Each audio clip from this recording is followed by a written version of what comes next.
There is no time for pleasantries today, guys, because I have an announcement.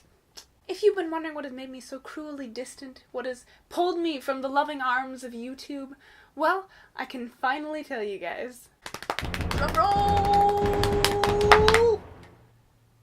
I've written a play with my friend Taryn, and it's going to be produced this July in the Toronto Fringe Festival. Yes! Other happy exclamation-like noises! So this is the mysterious project that I've mentioned a couple times before, and this is what has taken over my life this summer. The play is called Traffic Jams, and it's a one-woman show that's starring Taryn, and it's going to be at the Tarragon Extra Space Theatre from July 6th to... I have the information here, it's gonna be at the Tarragon Extra Space Theatre from July 6th to the 15th. We've got 7 performance dates in between those days. Like, this is an actual thing that people can go to. That people can buy tickets for.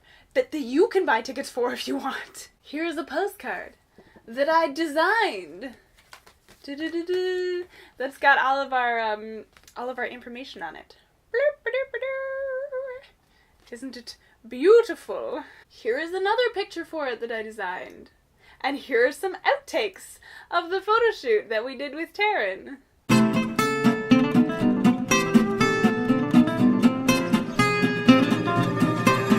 The play involves intrigue, ukuleles, comedy, upsetting moments, lots of cars, a 6-foot triangle that the character is stuck inside. I mean, what more do you need in a play? Nothing.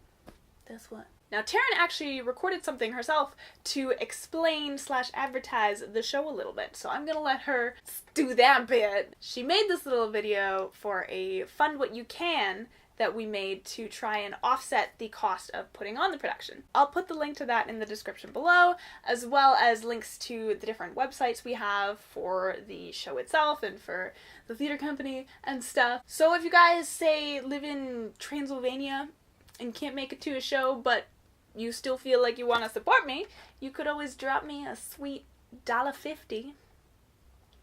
That was really specific. I mean, $1 is great. I'll take it. I'll take it. Anyway, roll the clip.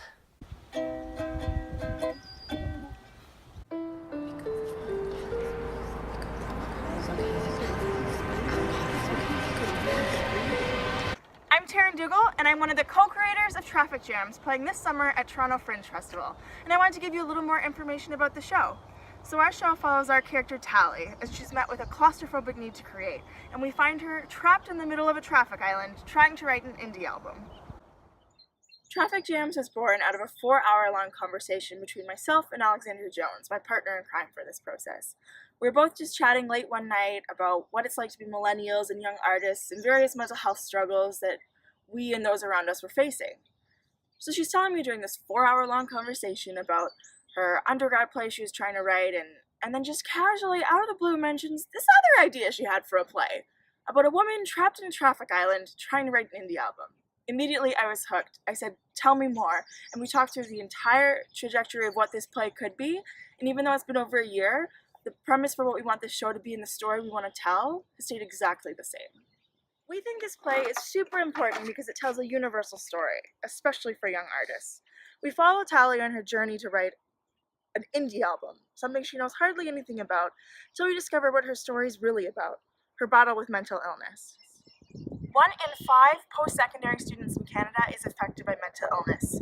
We wanted to talk about what that looks like, and also take a look into the idea of the tortured artist trope, and the subsequent notion that madness is a byproduct of creativity. Our show is feminist, funny, and sometimes uncomfortable.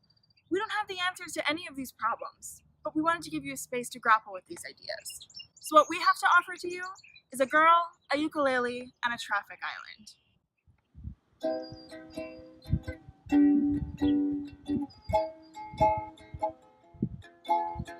Tally and Opal are riding in a show.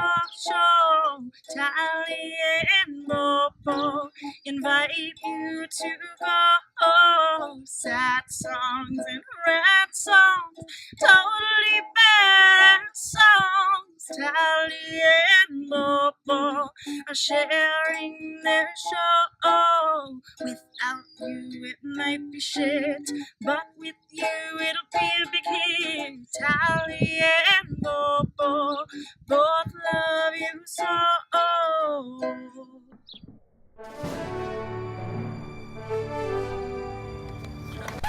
Nope, cut. Without you it might be shit, but with you it'll be a big hit. Tally and Bobo both love you so.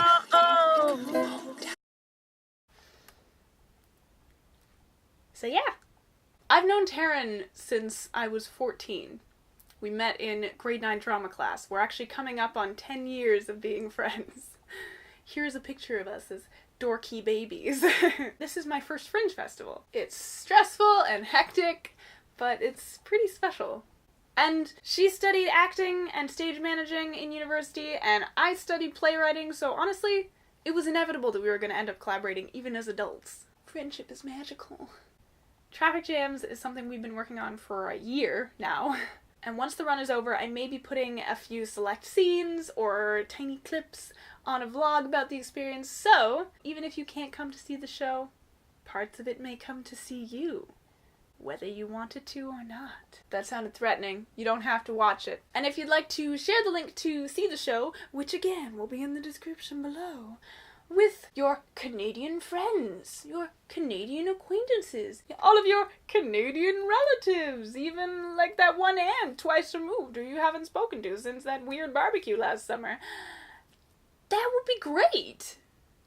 Share away. Maybe not with Margaret though, that was a really weird barbecue.